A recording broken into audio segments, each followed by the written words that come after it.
بسم الله الرحمن الرحيم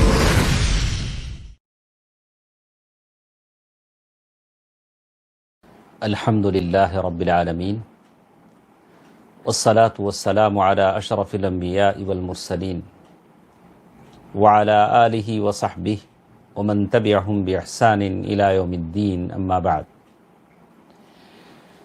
محترم حضرات و خواتین، اللہ تبارک و تعالی ہم تمام کو عافیت عطا فرمائے۔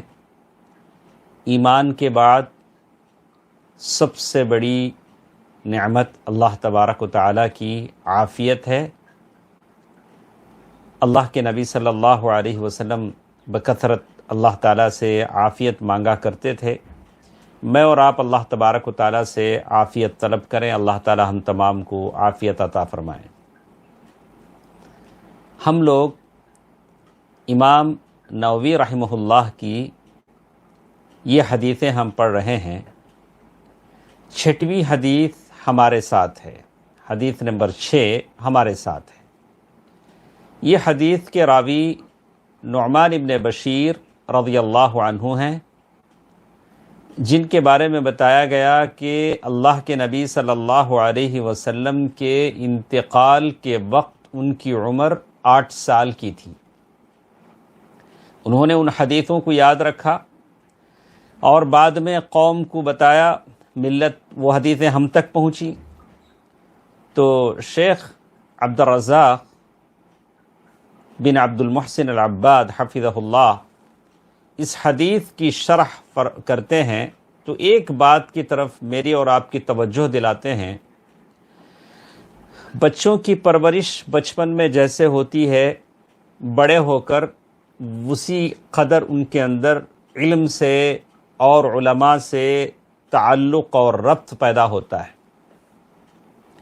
شیخ عبد الرزاق بن عبد المحسن العباد حفظ اللہ خود اپنے بارے میں کہا کہ میں اپنے ابا کے ساتھ، شیخ عبد المحسن کے ساتھ میں حرم جاتا تھا، مسجد نبی جاتا تھا اور وہاں دروس ہوتے تھے، تو کچھ حدیثیں بچپن میں میرے ذہن میں بیٹھ جاتی تھی۔ ایک حدیث انہوں نے پیش کی، جیسے اپنی شرح میں انہوں نے لکھا، لعن اللہ من ذبح لغیر اللہ، لعن اللہ من لعن والدیہ، لعن اللہ من غیر منار الارض۔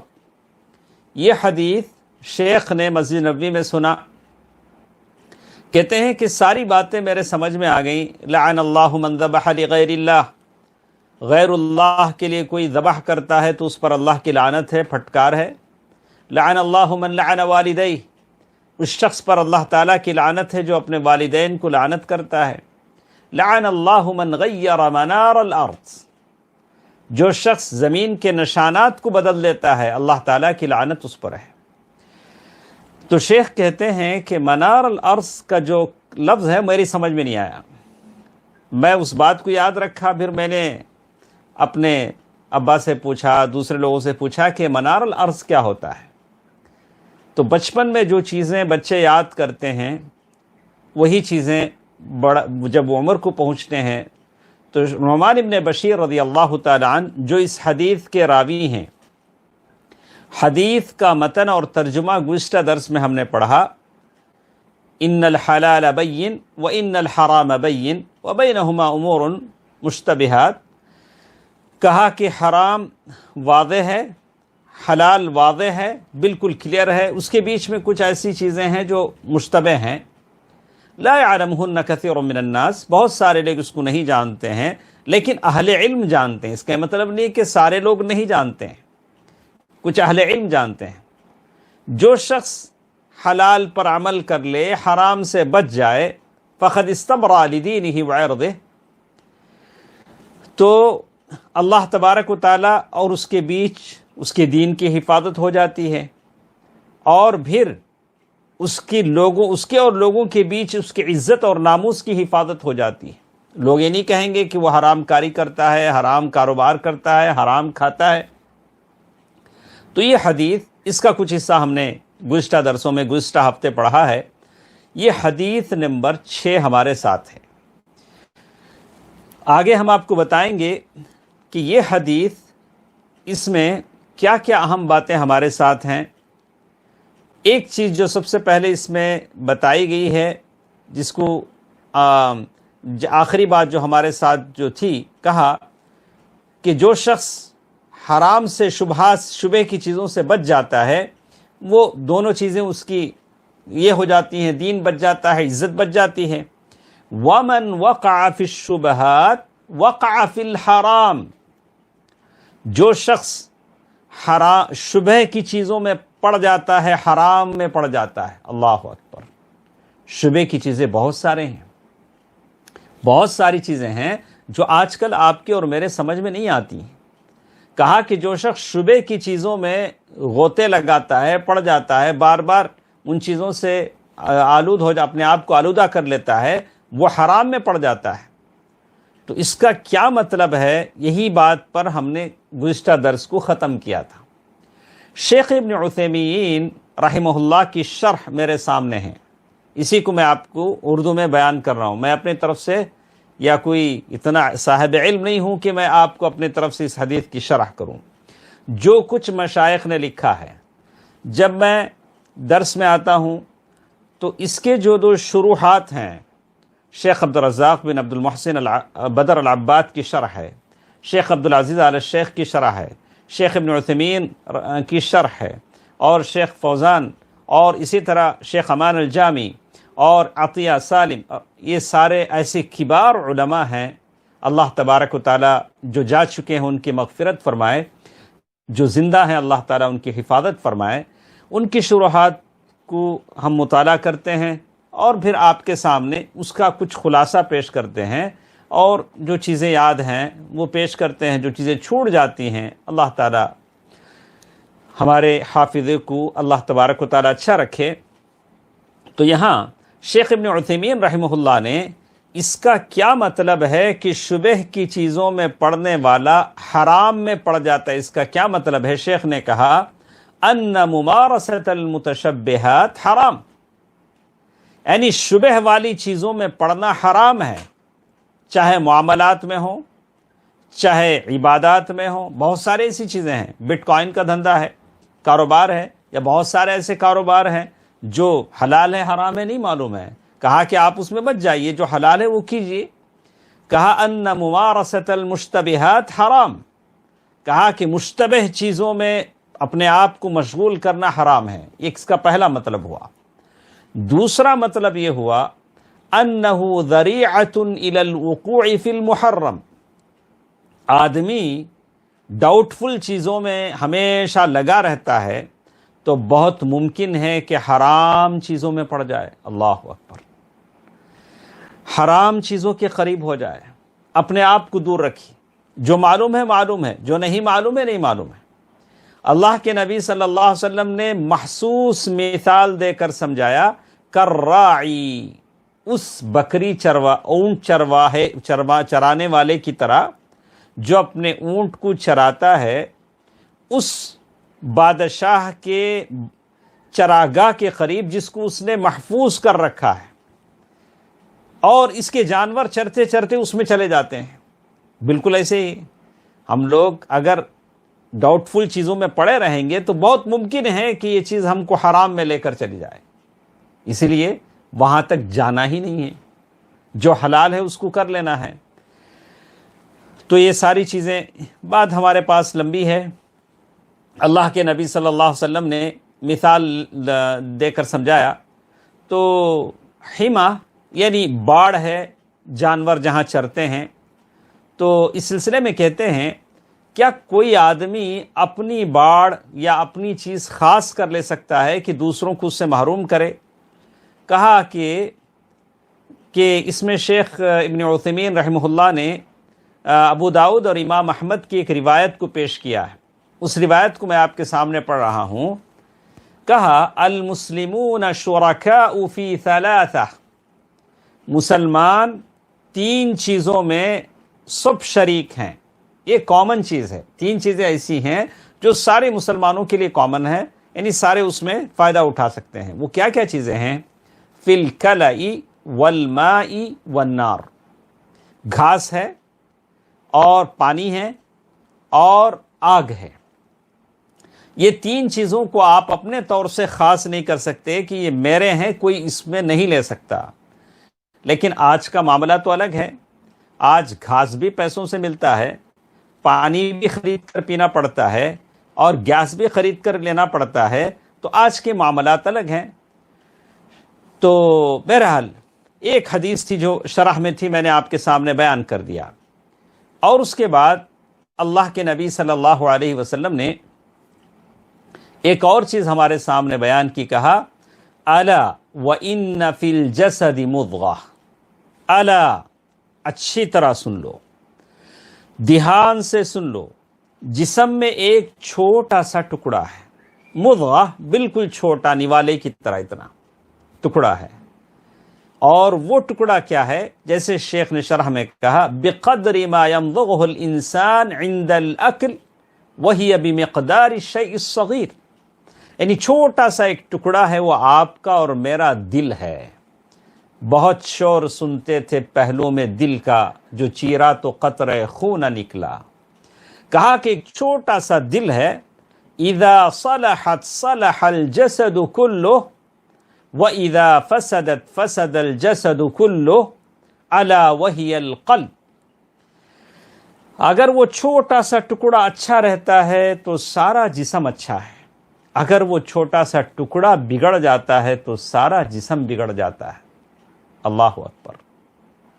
تو سارا جسم بنانے کی تو میں بہت فکر کرتا ہوں، بہت مجھے شوق ہے کہ میرا جسم اچھا ہو، اٹھتا ہے، بیٹھتا ہے، آدمی ادھر سے ادھر ہوتا ہے. لیکن اس چھوٹے سے ٹکڑے کو اچھا بنانے کے لیے آدمی کیا کرتا ہے؟ کتنا کینہ ہے، بغض ہے، حسد ہے، عداوت ہے، نفرتیں ہیں، دشمنیاں ہیں، جو اپنے چھوٹے سے ٹکڑے میں ہم جمائے ہوئے ہیں. اور کتنی وہ محبتیں ہیں. ابن قیم رحمہ اللہ نے کہا کہ مومن کے دل میں دو چیزیں جمع نہیں ہو سکتی، ایک دنیا کی محبت اور ایک اللہ کی محبت. دنیا کی محبت اتنی نہیں کہ اللہ کی محبت گھٹ جائے. وَلَا تَنْسَ نَصِيبَكَ مِنَ الدُّنْيَا. دنیا سے آپ لے سکتے ہیں کس قدر، جس قدر میری اور آپ کی دنیا گزر جائے. آج لاک ڈاؤن کے زمانے میں ہم دیکھ رہے ہیں کرونا وائرس، اللہ تعالیٰ ہر ایک کو اس سے عافیت میں رکھے. لوگ تڑپ رہے ہیں کہ بھائی اتنے پیسے لے لو، ہمارے بیمار کو کوئی بیڈ مہیا کر دو. پیسے ہیں لیکن علاج نہیں ہے، ہسپتال خالی نہیں ہے. اللہ اللہ اللہ تبارک و تعالیٰ کا تقرب حاصل کرنے کی کوشش کریں. فَمَتَى دل جب اچھا ہو جاتا ہے، جسم اچھا ہو جاتا ہے. دل جب بگڑ جاتا ہے تو جسم بگڑ جاتا ہے. تو اسی طرح شیخ آگے چل کر لکھتے ہیں، شیخ ابن عثیمین رحمہ اللہ کی شرح ہم پڑھ رہے ہیں، اور پھر شیخ نے آخر میں ایک بات کہی، کہا وَهَذَا الْحَدِيث فِي الْحَقِيقَةِ حَدِيثٌ عَظِيمٌ. یہ حدیث امام نووی کی حدیث نمبر 6 بہت عظیم حدیث ہے، بہت بڑی، بہت اہم حدیث ہے، بہت اہمیت والی حدیث ہے. لو تکلم الانسان عنہ لبلغ صفحات کثیرہ. اگر آدمی اس پر بولتے جائے تو کتنے صفحے ختم ہو جائیں.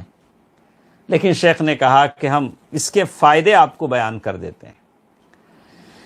اس کے فائدے سنیں کہ اس حدیث میں کیا کیا فائدے بیان ہوئے ہیں.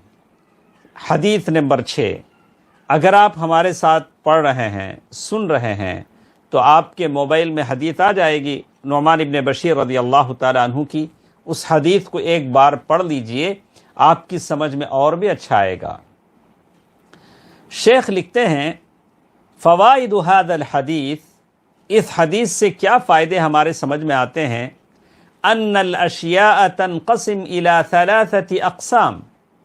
کہتے ہیں کہ چیزیں، تمام چیزوں کی 3 قسم ہوتی ہے. حلال بین وحرام بین ومشتبہ. ایک کلیئر حلال چیزیں ہیں، دوسرے حرام چیزیں ہیں، تیسرے ڈاؤٹ فل چیزیں ہیں، جیسے لافل، ان لافل اور ایک ڈاؤٹ فل. 3 چیزیں الگ الگ ہیں. الحلال البین، حلال چیزیں کیا ہیں؟ جیسے کہا کہ کوئی شخص گیہوں کھاتا ہے، روٹی کھاتا ہے، فروٹ کھاتا ہے، یا ایپل کھاتا ہے، اناسپتی کھاتا ہے، تو ہم نہیں کہیں گے کہ موز کھاتا ہے تو حرام کھاتا ہے۔ سب کو معلوم ہے کہ حلال ہے، حلال کھاتا ہے، گوشت کھاتا ہے، روٹی کھاتا ہے، حلال ہے۔ الحرام البین، لیکن کچھ چیزیں ہیں جو حرام ہیں، کشرب الخمر، کوئی شراب پیتا ہے، ہم نہیں کہیں گے کہ شربت پیتا ہے، شراب پیتا ہے تو حرام پیتا ہے، العیاذ باللہ، حرام ہے۔ وَأَكْلِ الْمَيْتَةِ، اگر کوئی مردار کھاتا ہے تو حرام ہے۔ والخنزیر، اگر کوئی خنزیر کا گوشت کھاتا ہے تو وہ حرام ہے۔ فَهَذَا حُكْمُهُ ظَاهِرٌ مَعْرُوف، اس کا حکم ظاہر ہے، معروف ہے کہ یہ حرام ہے۔ وَهُنَاكَ أُمُورٌ مُشْتَبِهَةٌ، یہ آج ہماری زندگی میں بہت اہم چیز ہے۔ کچھ چیزیں ہیں جو ڈاؤٹ فل چیزیں ہیں، یہ اختلاف ہے لوگوں کے درمیان، کسی نے اسے حرام کہا، کسی نے حلال کہا۔ ابھی دیکھیے، ارے دنیا میں کھانے کے لیے کتنی چیزیں ہیں، ہاں؟ اب جھینگے کو لے کر لوگ اختلاف کرتے ہیں، جھینگا حلال ہے کہ حرام ہے۔ شیخ ابن عثیمین رحمہ اللہ نے قرآن مجید کی تفسیر سورہ مائدہ کی آیت کی تفسیر میں کہا، احل لکم صید البحر، سمندر کا شکار تمہارے لیے حلال ہے۔ اور بعض آیتوں میں کہا کہ جو بھی اس سے نکلتا ہے وہ آپ کا حلال ہے، آپ کھا سکتے ہیں۔ تو بہت ساری چیزیں ہیں، بعض علماء کہا کہ حلال ہے، بعض نے حرام کہا، بعض نے مکروہ کہا، الگ الگ، اس میں الگ الگ لوگوں کی رائے ہوتی ہے۔ جیسے شیخ لکھتے ہیں، فَمِنْهُمْ مَنْ يُحَرِّمُ، کوئی اس کو حرام، مشتبہ چیزوں کو کوئی حرام قرار دیتا ہے، کوئی حلال قرار کر دیتا ہے۔ وَمِنْهُمْ مَنْ يَتَوَقَّفُ، کوئی توقف اختیار کرتا ہے، توقف کے معنی اسٹاپ، میں کچھ نہیں بولوں گا اس میں، اور کچھ تفصیل بیان کرتا ہے، تفصیل بیان کرتا ہے۔ شیخ لکھتے ہیں، مثال المشتبہ شرب الدخان، یعنی سگریٹ پینا، بیڑی پینا، پہلے یہ مشتبہ تھا، لیکن جب طب نے، میڈیکل نے اس کی نقصانات کو واضح کر دیا تو اب معلوم ہو گیا کہ یہ چیز حرام ہے، اس لیے کہ اس میں تینوں نقصان ہیں، بیڑی سگریٹ میں تینوں نقصان ہیں۔ ایذاء الجار، پڑوسی کو آدمی تکلیف بھی دیتا ہے، سگریٹ پیتا ہے تو بازو والا خوش ہوتا ہے، اس کی بدبو سے اسے تکلیف ہوتی ہے، فرشتوں کو تکلیف ہوتی ہے۔ اور قتل النفس، اپنے آپ کو قتل کرتا ہے، قتل نفس حرام ہے۔ اور تبذیر المال، فضول خرچی کرتا ہے، ان المبذرین کانوا اخوان الشیطان۔ پیاز اور لہسن جو حلال ہے وہ کچی کھا کر مسجد میں آنا منع ہے، تو آدمی جو بیڑی اور سگریٹ جس میں تین نقصانات ہیں، آدمی کیسے استعمال کر سکتا ہے؟ تو لوگوں نے کہا کہ، بہت سارے لوگوں نے کہا کہ ایک مشتبہ چیزیں ہیں، مشتبہ چیز ہے، لیکن شیخ لکھتے ہیں، لیکن تبین الآن بعد تقدم الطب وبعد ان درس الناس حال هذا الدخان قطعا بأنه حرام، قطعی طور سے بات اب سمجھ میں آ گئی کہ بیڑی سگریٹ حرام ہیں۔ پہلے شاید لوگ کنفیوز تھے کہ حلال ہے کہ حرام ہے، ایسا ہو سکتا ہے۔ تو اسی طرح میں نے ایک اور بات بھی آپ کے سامنے کہی تھی، وہ یہ کہ نماز کے قصر کا معاملہ ہے کہ کتنی مدت پر آپ قصر کریں گے۔ جمہور نے کہا، امام مالک، امام ابو حنیفہ، امام شافعی رحمہ اللہ نے کہا کہ اگر کسی جگہ آپ جاتے ہیں، 4 دن سے زائد رہنے کا آپ نے عزم کر لیا تو وہاں آپ قصر نہیں کریں گے۔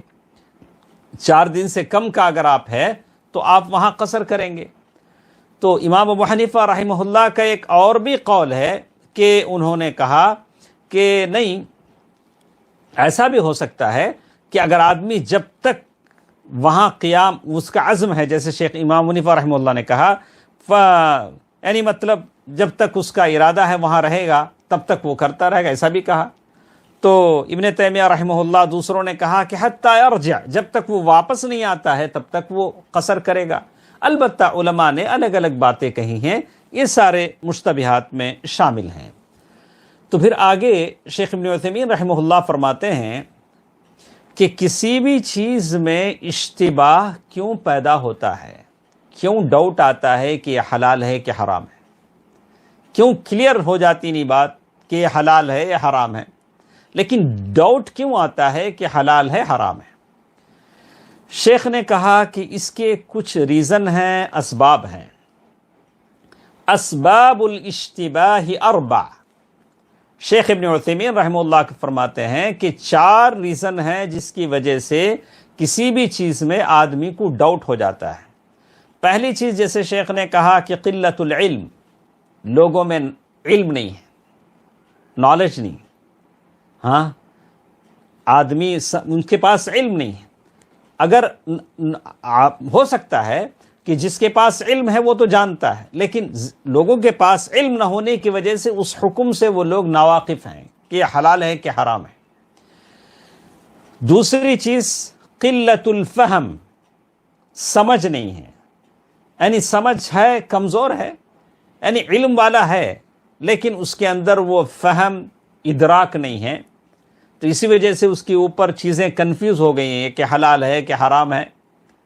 تو ایک علم نہ ہونے کی وجہ سے، دوسرا سمجھ نہ ہونے کی وجہ سے، اور تیسری چیز اس کے بارے میں کہا التقصیر فی التدبر، یعنی معاملے پر غور و فکر نہیں ہے، بلا کہ ضروری نہیں ہے، غور و فکر نہیں ہے، معاملے پر اگر غور کریں تو انشاءاللہ اللہ تعالیٰ آسانی فرما دیں گے، معاملے پر غور و فکر کرنے کی ضرورت نہیں ہے۔ اور چوتھی چیز جو شیخ نے کہا کہ یہ بہت ہی اہم ہے، وہ شیخ فرماتے ہیں سوء القصد، وہ آدمی کی نیت کا کھوٹ ہے۔ اب اس نے جانا کہ ہمارے فقہ میں یہ چیز غلط ہے، یہ چیز حرام ہے، یہ چیز مکروہ ہے۔ اب دنیا جہاں کے دلائل آپ لا دیں، دلیلوں کے انبار لگا دیں، وہ یہی کہے گا کہ نہیں یہ چیز مشکوک ہے، یہ چیز مکروہ ہے، یہ چیز غلط ہے۔ سوء القصد، نیت میں کھوٹ ہے۔ ہاں جیسے شیخ لکھتے ہیں بِأَلَّا يَقْصِدُ الْإِنسَانِ إِلَّا نَصْرَ قَوْلِهِ، آدمی اپنی بات کو جتانا چاہتا ہے، اپنے بات کو اوپر رکھنا چاہتا ہے، آپ کچھ بھی کہیں وہ مانے گا نہیں، وہ مانے گا نہیں، بولا نہیں نہیں ہمارے پاس ایسی ہے، ہماری کتابوں میں ایسی ہے، ہمارے علماء ایسی کہتے ہیں، ایسے ہی کہے گا۔ فمن هذه نیتہ، جس شخص کی یہ نیت ہے اللہ تبارک و تعالی اسے علم سے محروم کر دیتا ہے۔ جب آپ کے پاس دلیل آ جاتی ہے تو آپ دلیل کو مان لیجئے، دلیل کے آگے جھک جائیے، اس لیے کہ ایسا کہنے والے کی نیت علم کے مطابق چلنا نہیں ہے، اپنی نفس کی پیروی ہے، نفس کی خواہش ہے۔ تو بعد میں چل کر شیخ لکھتے ہیں لیکن کہا لا يعلمهن كثير من الناس، بہت سارے لوگ نہیں جانتے ہیں کہ بعض چیزیں حلال ہیں کہ حرام ہیں، لیکن یہ چیز بتاتی ہے کہ کچھ لوگ جانتے بھی ہیں، کچھ لوگ جانتے بھی ہیں کہ یہ چیزیں حلال ہیں یا حرام ہیں۔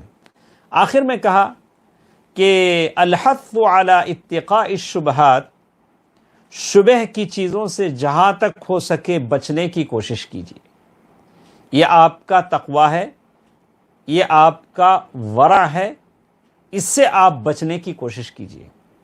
صبح ہم لوگ شیخ خالد السبت کی کتاب ہم پڑھتے ہیں اعمال القلوب، اس میں ہم نے سلف میں سے ایک کا واقعہ پڑھا کہ وہ کسی دکان میں کپڑا لینے کے لیے گئے، کوئی چیز لینے کے لیے گئے، تو دکاندار نے پہچان لیا، پہچان کر اپنے نوکروں سے کہا کہ ارے دیکھ شیخ آئے ہیں، ذرا اچھا کپڑا بتانا، یہ ہمارے شیخ ہیں۔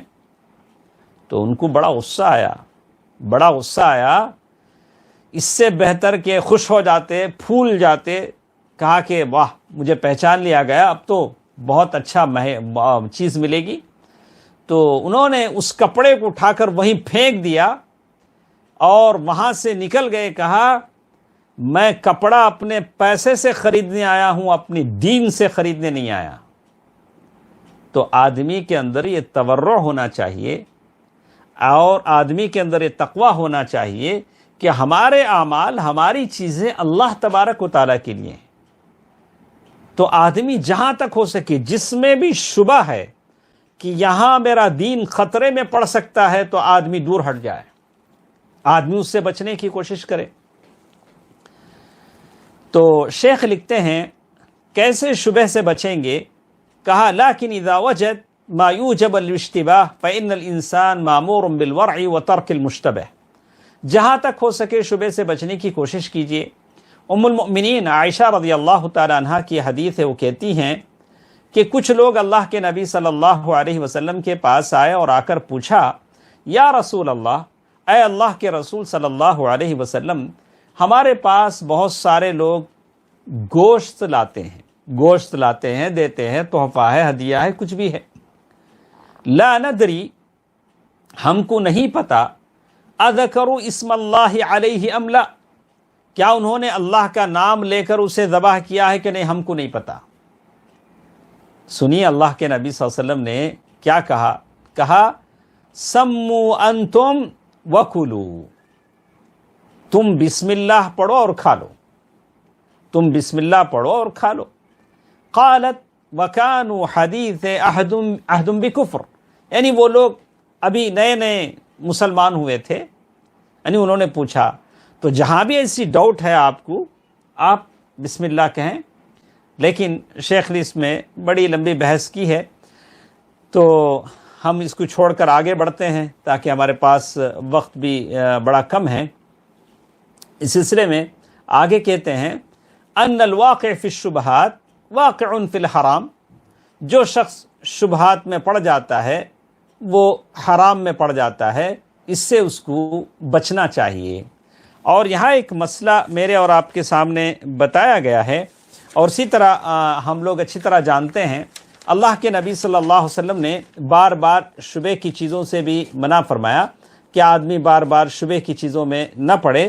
تو اس سلسلے میں اللہ کے نبی صلی اللہ علیہ وسلم نے یہ بھی کہا کہ اگر کوئی شخص نماز میں ٹھہرتا ہے اور نماز میں بعض لوگوں کو خواہ کا شک ہوتا ہے کہ میرا وضو ٹوٹ گیا کہ نہیں ٹوٹا، اور میرا وضو ہے کہ نہیں ہے، اللہ کے نبی صلی اللہ علیہ وسلم نے اسی لیے کہا لا ينصرف حتی يسمع صوتا او یجد ریحا، وہ نماز توڑ کر واپس نہ جائے جب تک اس کو آواز نہ آ جائے کہ ہوا نکلی ہے، یا بو نہ آ جائے کہ میری ہوا نکلی۔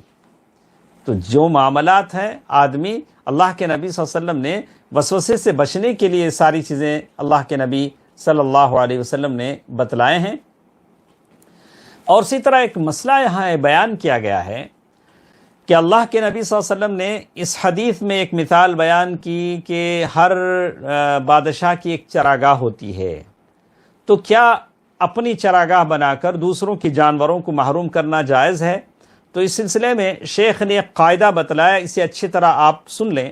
کہا ان هذا باب من الاخبار والوقوع ولا يدل على حکم شرعی، یہ جو چیز اللہ کے نبی صلی اللہ علیہ وسلم نے بتلایا ہے خبر دینے کے لیے بتلایا ہے، اس سے کوئی شرعی حکم ثابت نہیں ہوتا۔ چلیے میں آپ کو بتاتا ہوں، اس کو اور آسان آپ اگر سمجھنا چاہیں تو اللہ کے نبی صلی اللہ علیہ وسلم کی ایک حدیث ہے کہ اکیلی عورت یمن کے اس علاقے سے دور دراز صنعاء تک سفر کرے گی، ایک حدیث ہے۔ تو اور اسے اللہ تعالیٰ کے علاوہ کسی کا ڈر نہیں ہوگا، ایک حدیث میں اللہ کے نبی صلی اللہ علیہ وسلم نے بتلایا۔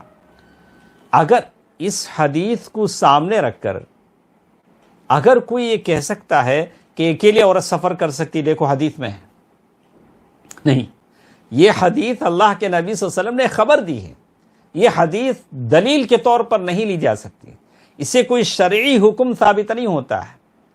تو کہا کہ یہ جو حدیث چراگاہ کی ہے اس سے یہ ثابت نہیں ہوتا کہ آدمی اپنا چراگاہ بنا سکتا ہے، البتہ مسلمانوں کی جانوروں کے لیے یا بیت المال کی جانوروں کے لیے اگر کوئی بناتا ہے تو اس کے لیے وہ جائز ہے۔ جیسے کہا شیخ لکھتے ہیں کہ یا پانی کے پائپ ڈالنے کے لیے کوئی چراگاہ اگر بنائی جاتی ہے تو وہ اس کے لیے جائز ہے۔ اس کے بعد ایک اور چیز یہاں شیخ نے لکھا، کہا کہ وَمِن فَوَائِدِ هَذَا الْحَدِيثِ سَدُّ الذَّرَائِعِ، کہا کہ اس حدیث سے یہ بھی معلوم ہوتا ہے کہ سد الذرائع یعنی جو چیز حرام تک پہنچاتی ہے وہاں ان چیزوں سے بھی بچا جائے۔ یہ بہت بڑا معاملہ ہے جو آج کل کے زمانے میں ہے، کہ بہت سارے ایسے چیزیں ہیں جو آج ہم دنیا میں دیکھ رہے ہیں کہ یہ چیزیں مجھے اور آپ کو حرام تک پہنچا دے سکتی ہیں۔ تو بہت اچھی بات ہے کہ ہم ان چیزوں سے بچیں، جہاں تک اس کا یوز، اس کا استعمال اچھے کام میں ہو سکتا ہے کر لیں۔ اگر وہ ہم کو غلط چیزوں میں لے جانے کا امکان ہے تو اس سے بچ جانے کی کوشش کریں۔ یہ بہت اچھی چیز ہے، جیسے اس حدیث سے ہماری سمجھ میں آتی ہے۔ اسی طرح آخر میں ایک اور چیز بھی بتائی گئی کہ جیسے اس حدیث کا آخری ٹکڑا ہے کہ ان المدار فی الصلاح والفساد علی القلب، آدمی کی بگڑنے اور سدھرنے کا دار و مدار دل پر ہے۔ دل کو اچھا بنانے کی کوشش کریں، اور دل جب اچھا ہو جاتا ہے تو آدمی کا جسم بھی اچھا ہو جاتا ہے، اس کے حرکات و سکنات اچھے ہو جاتے ہیں، جس کو قلب سلیم کہا گیا ہے۔ قلب سلیم الا من اتی اللہ بقلب سلیم، اسی لیے کہتے ہیں فتش قلبک، آپ اپنے دل کو ذرا ٹٹول کر دیکھیے کہ آپ کے سینے میں جو دل ہے وہ کون سا دل ہے، قلب مریض بیمار دل ہے یا صحت مند دل ہے، قلب سلیم ہے۔ علماء نے الگ الگ قسمیں بتائی ہیں۔ اسی طرح اس میں اور ایک بھی بحث کی گئی ہے، اور کہا اللہ کے نبی صلی اللہ علیہ وسلم، آخر میں شیخ لکھتے ہیں فائدہ نمبر 13 میں، اس کو اچھا طرح غور سے سن لیں، ہم اپنی بات ختم کرنے والے ہیں۔ کہتے ہیں فی الحدیث رد علی العصاة، یہ حدیث رد ہے ان نافرمانوں پر۔ کچھ ایسے نافرمان لوگ ہوتے ہیں، گنہگار لوگ ہوتے ہیں، عاصی لوگ ہوتے ہیں، جن کو کوئی غلط کام کر رہے ہوتے ہیں، ان کو ارے کیا کر رہے ہو بھائی، یہ تو غلط ہے، ارے کیا شکل بنائی ہے، داڑھی نہیں ہے، عجیب طرح کی شکل و صورت ہے، تو وہ لوگ کیا کرتے ہیں معلوم، ایسی اشارہ کرتے، التقوی ہا ہونا، کیا بات کرتے، تقوی یہاں ہے، دیکھو اللہ کے نبی صلی اللہ علیہ وسلم فرمایا التقوی ہا ہونا، یہ جو شکل صورت حرکتیں اس کا کوئی حساب نہیں، تقوی تو دل میں ہے۔ تو اس طرح سے اس حدیث سے استدلال کرنا، یہ کہا کہ التقوی ہا ہونا جو لفظ کہا وہ کس نے کہا، میرے اور آپ کے نبی صلی اللہ علیہ وسلم نے کہا، صلی اللہ علیہ وسلم، آپ صلی اللہ علیہ وسلم کے الفاظ ہیں۔